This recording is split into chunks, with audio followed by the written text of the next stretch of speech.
Be me, Sam, just a regular software engineer.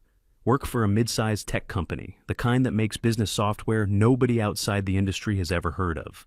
My team is solid. We're the back-end guys, the ones who make sure the whole thing doesn't fall over. It's a pretty typical tech team, mostly guys. There's Edward, our senior architect.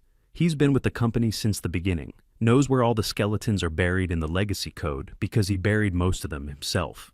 Quiet guy, doesn't say much, but when he does, you listen. Then there's the rest of the crew, a handful of other male engineers. We all get along. We do our work, we do it well, and we go home. Simple. We also have a couple of women on the team. There's Emmy, a junior dev who is genuinely sharp, asks the right questions, learns fast, quiet, but you can tell her mind is always working. And then there's Fiona. She's more of a project coordinator than a coder. Her job is mostly to organize meetings, take notes, and make sure our Jira tickets are updated. She's enthusiastic, very enthusiastic about corporate culture. For years, things were smooth. Our old manager was a guy named Tom. He was a former engineer himself. Tom's philosophy was simple. Does it work? Is it on time? Good. Don't bother me. Our meetings were a model of efficiency. We'd walk in, Tom would say, "All right, Project X is hitting a snag with the database connection pool. Edward, you looked at it?" Edward would grunt and say the issue was a configuration file from 2008 that nobody had touched. I'd add that the new library we implemented is probably causing a conflict. Emmy might point out a specific function in that library that's known to have memory leaks. 10 minutes later, we'd have a plan. Meeting over, back to work. It was a meritocracy. The person with the relevant information spoke. Nobody cared about anything else. Then Tom retired. We had a little party for him, gave him a gift card, and wished him well. For a couple of weeks we were without a manager. It was peaceful. We just kept working. Then the announcement came. We were getting a new head of department. Her name was Diana. The introductory email was a masterpiece of corporate buzzwords. It talked about disrupting the vertical, leveraging new paradigms, and fostering a culture of inclusive innovation. I read it and immediately felt a sense of dread. Our first team meeting with her was something else. Diana walked in with a big, bright smile. She was dressed like she'd just stepped out of a marketing brochure for a startup. She introduced herself and talked for a solid 20 minutes. I don't think I understood half of it. She spoke about her vision for the team. It had very little to do with writing code and a lot to do with changing the team dynamic. She said our department had a perception issue within the company, that we were seen as unapproachable and insular. She mentioned that the monoculture of the team needed to be addressed to unlock our full potential. During this whole speech, I glanced over at Edward. He was just sitting there, completely motionless, with a face like a stone statue. Not angry, not bored, just blank. Fiona, on the other hand, was nodding enthusiastically at every single sentence. She looked like she was about to start taking notes. Emmy was looking down at the table, just kind of tracing patterns on the wood with her finger. The first few weeks were weird. She didn't really change any of our technical work, but she implemented a bunch of new team-building exercises. We had to start every morning with a check-in, where we shared our emotional state. Most of us guys just said, feeling good, ready to work. Edward's turn came on the first day. He just said, "I am present." Diana's smile tightened a little, but she moved on. She also implemented feedback sessions, where we were encouraged to share our feelings about our colleagues. Nobody said a word. It was just 10 minutes of awkward silence until the time was up. She seemed to get more and more frustrated that her methods weren't working. She saw a team that functioned perfectly well, but it didn't function the way she thought it should. The real change came about a month into her tenure. She called a special mandatory meeting. The subject was communication protocols. We all filed into the conference room. Diana was standing at the front next to a whiteboard with a bunch of diagrams that looked like they were from a sociology textbook. She started by talking about how traditional workplace communication is a product of systemic issues.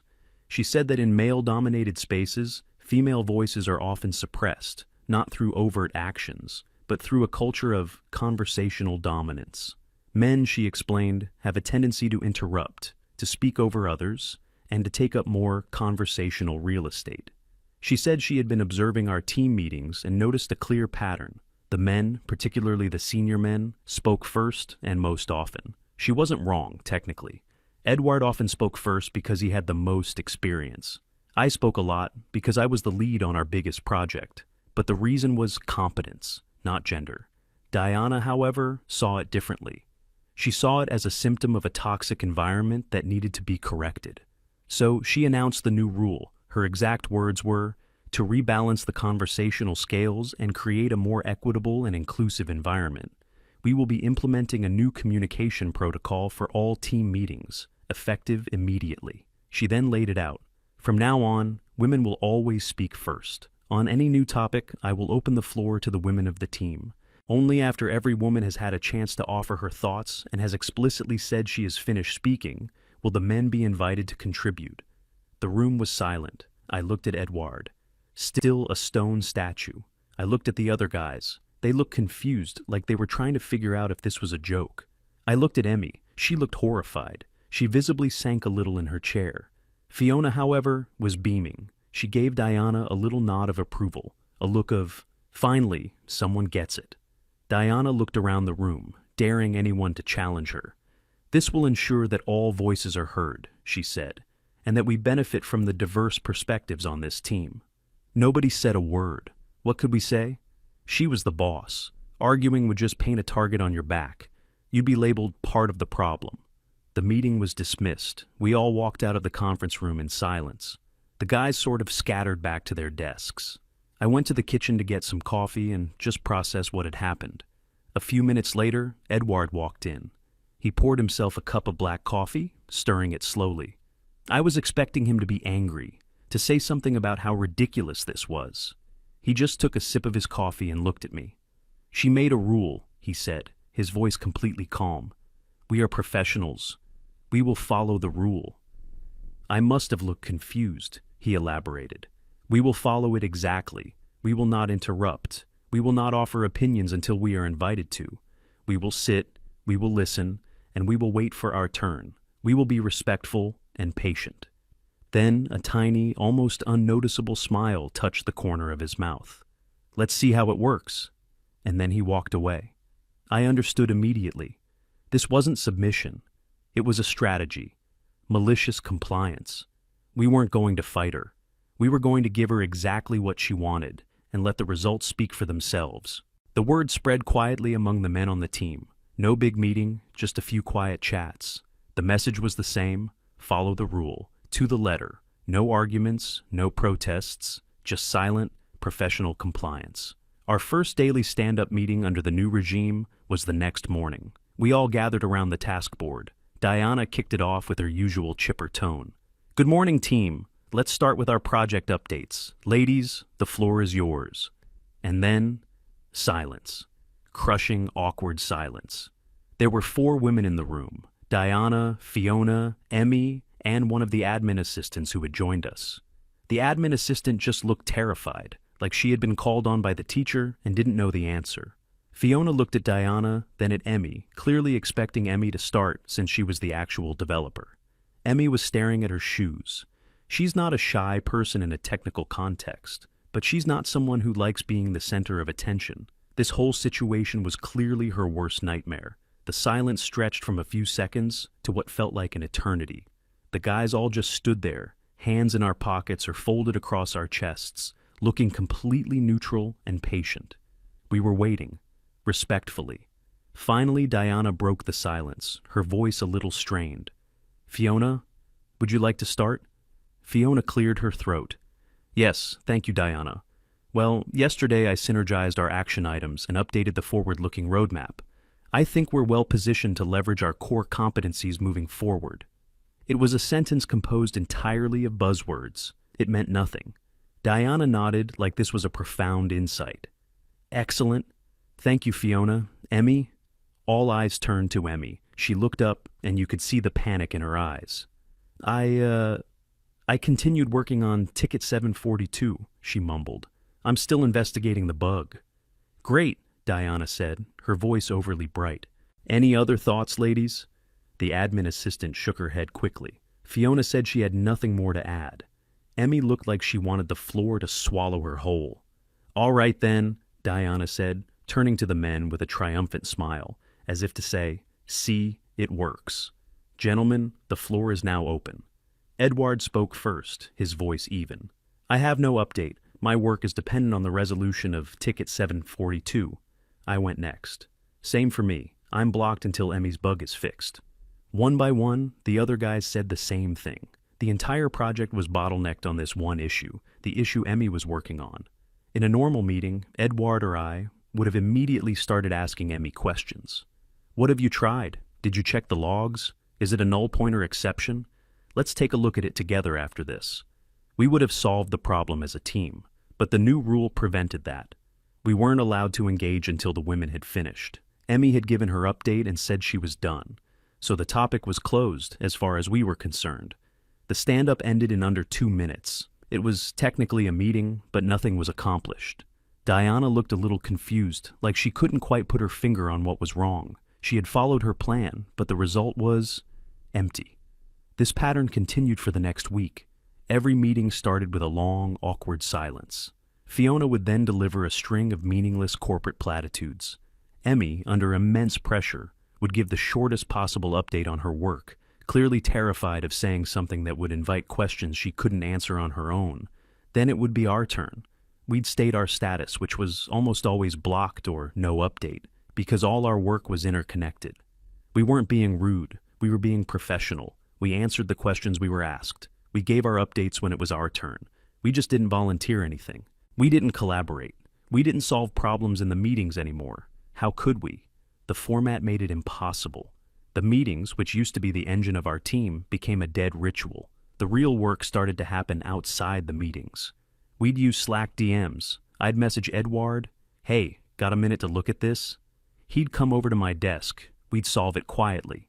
The problem was, this was slow and inefficient. You couldn't get the whole team's input at once.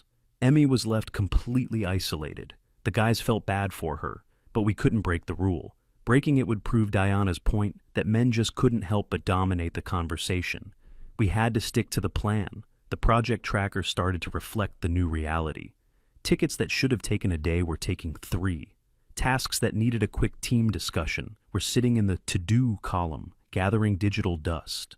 The velocity chart for our team, which had been a point of pride, took a nosedive. Diana noticed. Of course she noticed, but she couldn't understand why it was happening. In her mind, she had created a more equitable environment. She couldn't grasp that the old environment, while not fitting her textbook definition of inclusive, was incredibly effective because it was based on merit and efficiency. She started trying to force the issue in meetings. "Emmy," she'd say, her voice dripping with encouragement, "tell us more about the challenges you're facing with Ticket 742. Don't be shy. We're all here to support you." This just made it worse. It put Emmy on the spot and made her feel even more pressured. Emmy would just stammer, "I'm still working on it. I just need more time to think." In the old days, Edward would have gently interjected, "Let's whiteboard it. Sometimes drawing it out helps." And we would have solved it in 5 minutes. Now, he just sat there, patiently waiting. Diana's frustration started to show. Her bright smile became more and more forced. She started scheduling more meetings, as if the problem was that we weren't meeting enough. We had meetings to prepare for other meetings. We had meetings to debrief the meetings we just had. Each one was the same. A long silence, followed by Fiona's word salad, followed by Emmy's mumbled one-sentence update, followed by the men giving their status as blocked. It was a slow-motion train wreck, and we all had front-row seats. Fiona, for her part, was thriving. She was Diana's star pupil. She would talk and talk, filling the silence with her corporate jargon. She clearly saw this as her moment to shine, to prove her value to the new boss. The fact that she never said anything of substance seemed to be completely lost on both of them. She started referring to herself and Diana as the female leadership of the team. The atmosphere in the office got tense. The natural, easygoing camaraderie we used to have was gone. The team was now split into factions. The men were united in their silent compliance. Diana and Fiona were in their own little alliance, and Emmy was stuck in a no-man's land in between, stressed out and isolated. I remember one afternoon I saw Emmy at her desk, just staring at her screen. She looked like she was about to cry. I felt a pang of sympathy. I almost went over to offer help, but I couldn't. It would undermine everything. The whole point of Edward's plan was to let the system fail on its own terms. Any attempt by us to rescue the situation would be twisted into an example of men needing to swoop in and save the day. A couple of weeks into this new world order, things started to break. Not just our team's productivity, but actual things. An urgent bug report came in from our biggest client. Their entire system was down. It was an all-hands-on-deck emergency. In the old days, Tom would have gotten us all in the war room, and we'd have it fixed in an hour. Diana scheduled a meeting. We all filed in, the tension in the room thick enough to cut with a knife. Diana started, "Okay, team, we have a critical situation. Ladies, what are your thoughts on the initial steps?" Complete silence. Even Fiona seemed to realize that this was not the time for her usual buzzwords. The client was losing thousands of dollars every minute. Emmy looked like a deer in headlights. This was a massive system-wide failure. It was way above her pay grade to diagnose. The silence stretched on. 1 second, 5 seconds, 10 seconds. Diana looked around, her eyes wide with a dawning sense of panic. She looked at Fiona, who just shook her head. She looked at Emmy, who looked down at the table. Finally, she looked at the men. At Edward. Her new rule, her grand vision of female-led communication, was crashing head-on into the brutal reality of a business emergency. You could see the internal conflict on her face, sticking to her principles versus not getting fired. After what felt like a lifetime, she finally cracked. Her voice was barely a whisper. "Edward, what do we do?" Edward didn't gloat. He didn't say, "I told you so." He just calmly said, "Sam, pull up the server logs from the last hour. I'll check the error monitoring. Rest of you, start checking the recent code commits. Let's go." And just like that, the spell was broken. We were a team again. We swarmed the problem, calling out information, sharing theories. We found the issue in 20 minutes. A bad data migration script had corrupted a key database table. We had a fix deployed within the hour. As we were finishing up, Diana was just standing in the corner of the room, watching. She looked smaller, somehow.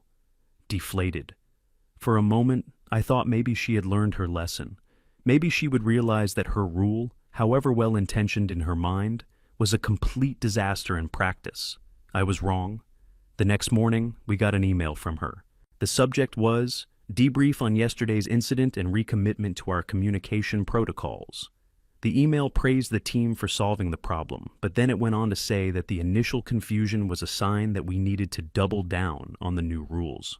She claimed that the initial silence from the women was a sign of how much psychological safety was still needed, and that the men eventually taking over was a regression to the old, non-inclusive ways. She ended the email by stating that the women speak first rule was more important than ever, and would be strictly enforced without exception. That's when I knew.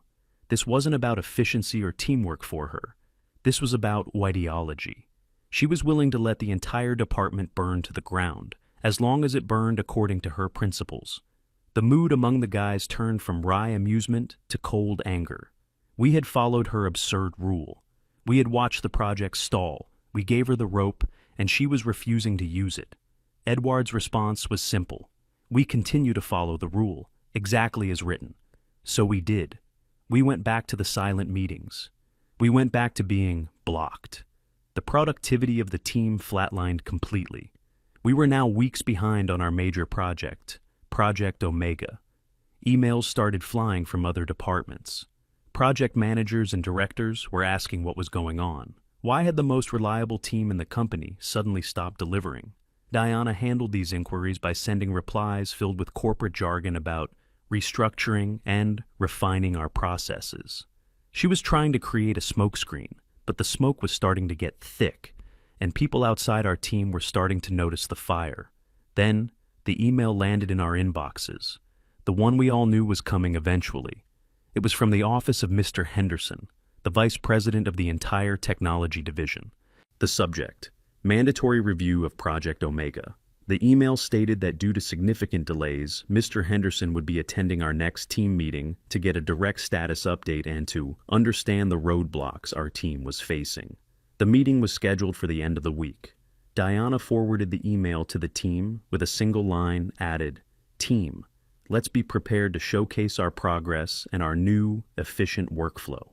I read that line, and I almost laughed out loud. Showcase our progress? Our new, efficient workflow? She was either completely delusional, or she was planning to throw us all under the bus. A quiet sense of anticipation settled over the team. This was it. The grand finale. The train had been careening down the tracks for months. Now, we could finally see the end of the line. The days leading up to the meeting with Mr. Henderson were some of the most surreal I've ever experienced at a job. Diana went into overdrive.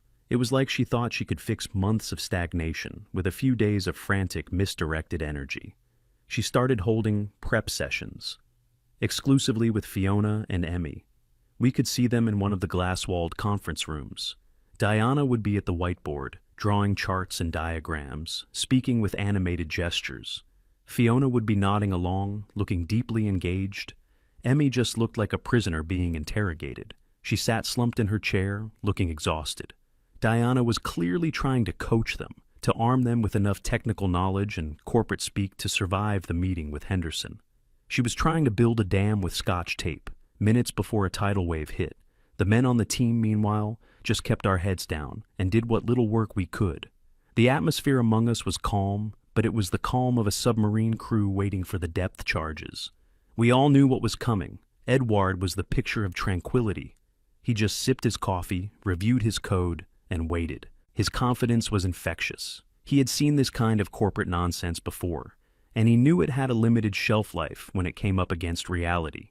The day of the meeting arrived. You could feel the electricity in the air.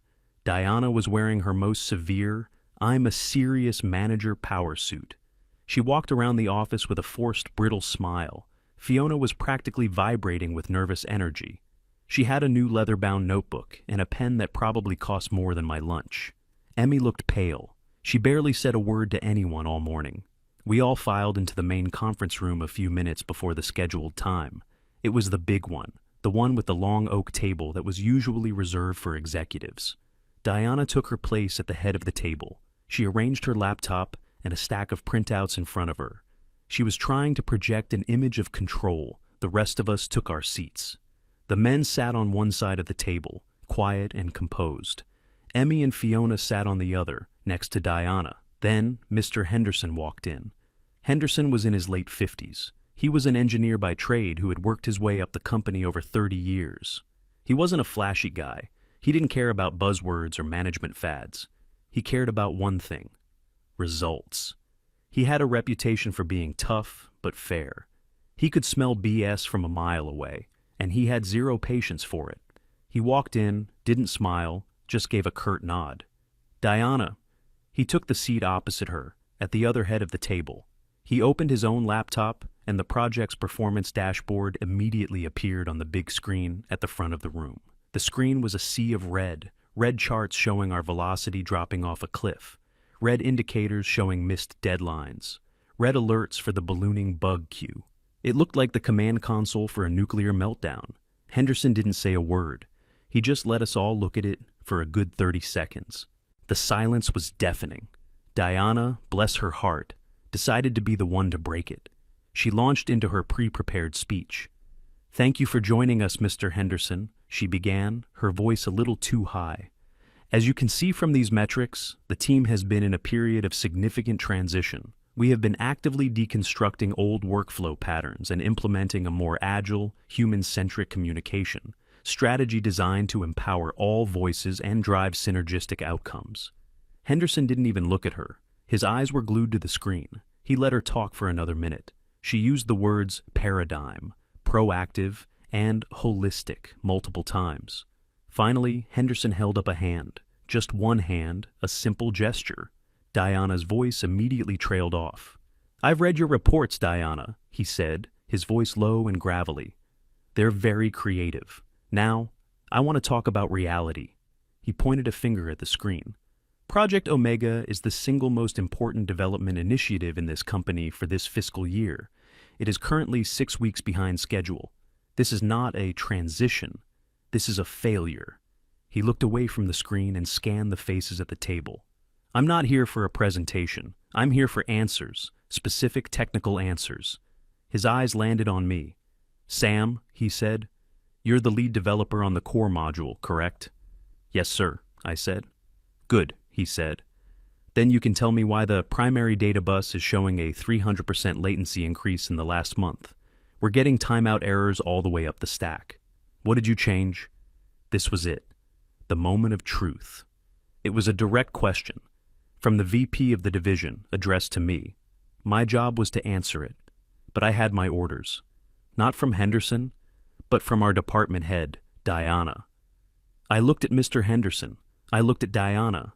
Her eyes were wide, pleading with me. She was probably hoping I'd just forget the rule and save her, but Edward's words echoed in my head. "We follow the rule. Exactly." I took a breath and spoke in a clear, respectful voice. "Mr. Henderson, I can answer that question. However, per our team's established communication protocol, I must wait until my female colleagues have had the opportunity to speak first." The entire room froze. I could feel the collective intake of breath. The other guys on the team didn't move a muscle. They just stared straight ahead. Mr. Henderson's face went through a remarkable series of transformations. First, confusion. Then, disbelief. Then, a slow, dawning anger that seemed to start in his jaw and spread across his entire face. He slowly turned his head to look at Diana. He didn't say a word. He just stared. Diana started to stammer. "Well, you see, Mr. Henderson, what Sam is referring to is a new initiative to foster inclusivity." Henderson cut her off, his voice dangerously quiet. "Are you telling me that your engineers are not allowed to answer a direct technical question from me because of a meeting rule?" Diana was sweating now. "It's just to ensure everyone's voice is heard." Henderson's gaze was like a laser beam. "Fine," he said, his voice dripping with icy sarcasm. "Let's follow the rule. It's your rule, after all." He turned his gaze to the other side of the table. "Ladies," he said, the word sounding like an insult, "the floor is yours. The primary data bus, latency, go." A new, even more profound silence descended on the room. Diana looked desperately at Fiona. This was her star pupil's moment to shine. Fiona cleared her throat. She opened her fancy notebook. "Thank you, Mr. Henderson," she began, trying to sound confident.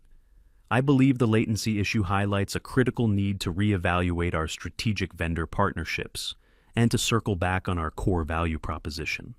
It's an opportunity to—" "Stop," Henderson said. It wasn't a shout, but it hit the room like a gunshot. Fiona froze, her mouth half open. "I did not ask for a press release," Henderson said, his eyes boring into her. "I asked for a technical reason. Do you know what a data bus is?" Fiona's face turned beet red. She just shook her head, unable to speak. Henderson dismissed her with a wave of his hand and turned his attention to the last woman at the table. "Emmy," he said. His tone was a little softer with her. He knew who the actual engineers were. "Do you have an answer for me?" Poor Emmy looked like she was about to have a panic attack. All the pressure of the last few months, all the stress and isolation, it was all culminating in this one moment, in front of the VP. She spoke in a voice that was barely audible. I think it might be related to the new authentication library," she whispered. "There's a known issue with how it handles session tokens under heavy load. It creates a bottleneck." She was right.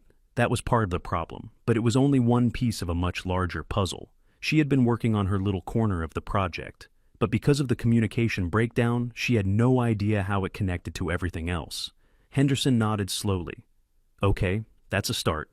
A bottleneck in the auth library. Why wasn't this caught in testing? Why wasn't it flagged and fixed weeks ago?" Emmy looked like she was about to cry. We couldn't. It was hard to get everyone's input to confirm it." That was all Henderson needed to hear. He had the what and the why. He knew the technical issue, and he knew the process issue that had let it fester. He leaned back in his chair and looked at Diana. His face was no longer angry. It was something worse. It was disappointed and weary. The face of a man who was tired of dealing with nonsense. "So this is your new, efficient workflow," he said. "You've silenced the most experienced people on your team. You've isolated your junior engineer and put an impossible amount of pressure on her. You've ground the most important project in the company to a halt. All in the name of, what? Inclusivity?" Diana tried to speak. My intention was... I don't care about your intentions, Henderson said, his voice rising for the first time. I care about my company. I care about the people who rely on our software. I care about the hundreds of employees whose jobs depend on this company being successful. We are an engineering firm. We build things. We solve problems. We don't have time for your social experiments. He then turned his gaze to the wisest man in the room. Edward, he said, you've been here since the beginning. Tell me plainly, what is this rule? Edward sat up straight. He looked directly at Mr. Henderson and spoke in a calm, factual tone, as if he were describing a bug in the code. Mr. Henderson, some weeks ago, Diana implemented a new mandatory policy. The policy states that in all team meetings, men are forbidden from speaking until every woman on the team has had the opportunity to speak and has stated she has nothing further to contribute. As a professional team, we have been adhering to this policy without deviation. Every word was a nail in Diana's coffin. He didn't editorialize. He didn't complain. He just stated the facts, the absurd, insane facts. Henderson stared at Diana for a long time. She seemed to shrink under his gaze. Finally, he shook his head, a look of profound disgust on his face. Diana, he said, his voice flat and final, meet me in my office in 10 minutes. The rest of you, stay here. Diana stood up on shaky legs. She didn't look at anyone. She gathered her things and practically fled the room. As the door closed behind her, a collective sigh of relief seemed to pass through the room. Henderson turned back to the team. His entire demeanor changed. He was a commander taking control of the battlefield again. All right, he said, his voice all business. Rules over. Effective immediately. Sam, your turn. Give me the full breakdown of the latency issue. Don't leave anything out.